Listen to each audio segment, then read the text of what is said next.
The smell of burnt toast hung heavy in the air, a sickly sweet omen I should have heeded. It was the morning after my 25th birthday party, and my boyfriend, Liam, was unusually quiet. He stood by the kitchen counter, his back to me, meticulously arranging a stack of old LPs, each one a relic from our shared past. He cleared his throat, a small, nervous sound that sent a shiver down my spine. "Sarah," he began, his voice raspy, as if he hadn't spoken in days. "There's something I need to tell you. Something significant." I remember leaning against the doorway, a half-eaten slice of cake still in my hand, my heart starting a frantic drum solo against my ribs. Liam and I had been together for 5 years. 5 years of shared apartments, inside jokes, and a future meticulously mapped out, all the way down to the names of our imaginary dog. This quiet intensity, this palpable unease, was foreign. It felt like the calm before a storm I couldn't see. He turned then, his eyes, usually so warm and crinkled at the corners when he smiled, were dark and troubled. He held a worn photograph, not of us, but of a woman I didn't recognize. Dark hair, sharp cheekbones, a faint, almost defiant smirk. "This is Emily," he said, his voice barely a whisper. I've been seeing her." The cake slipped from my fingers, hitting the linoleum with a soft thud, its colorful frosting smearing like a bruised sunset. The world tilted. The familiar scent of burnt toast suddenly felt suffocating, as if the very air was trying to choke me. "Seeing her?" I managed, the words feeling foreign and brittle on my tongue. My mind raced, grasping for a less devastating interpretation. A work colleague? An old friend he hadn't mentioned? The possibilities, however improbable, felt less painful than the truth that was about to unfurl. He shook his head, his gaze fixed on the photograph. "More than seeing her, Sarah. We've been together for the past 2 years. 2 years." The words echoed in the sudden, cavernous silence of the kitchen. 2 years. Half of our entire relationship. The shared laughter, the late-night talks, the promises whispered in the dark, were they all a lie? Every birthday card, every anniversary dinner, every I love you exchanged, was it all a carefully constructed charade? I walked towards him, my legs feeling like lead. 2 years?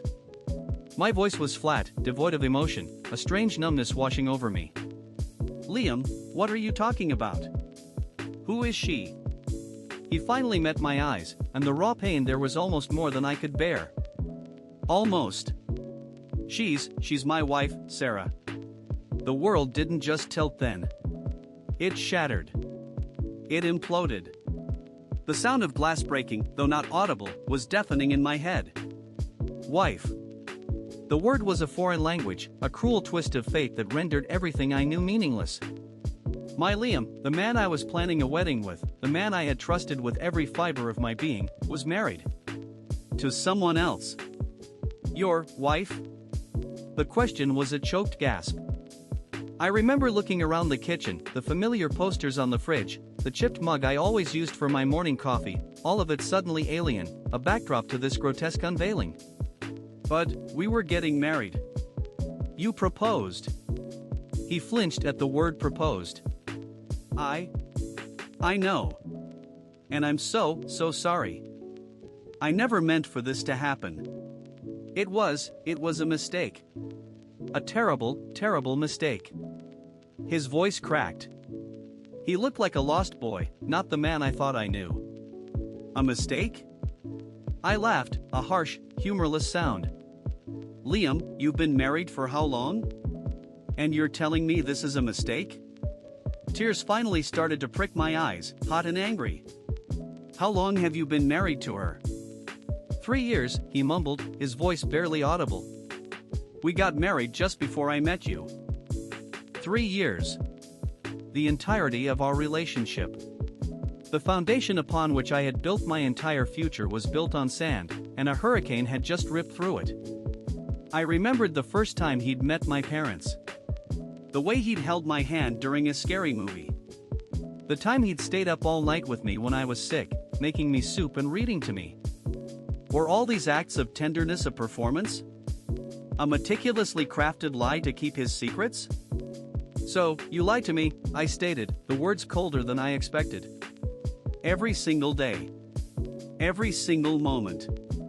I didn't know how to tell you, he stammered, running a hand through his already disheveled hair. And then I fell in love with you, Sarah. It was never my intention to hurt you. Falling in love with me. The irony was a bitter pill. He had fallen in love with me while being married to someone else. The depth of his betrayal, the sheer audacity of it, was staggering. I felt a wave of nausea. I wanted to scream, to rage, to shatter everything in this kitchen like he had shattered me. But all that came out was a quiet, trembling sob. I looked at the photograph again, at Emily's defiant smirk. Who was she? Did she know about me? Was she part of this elaborate deception? Does she know about me? I asked, my voice trembling. He hesitated. Yes. The breath left my lungs in a rush. So, it wasn't just him. It was a shared secret. A partnership in deception.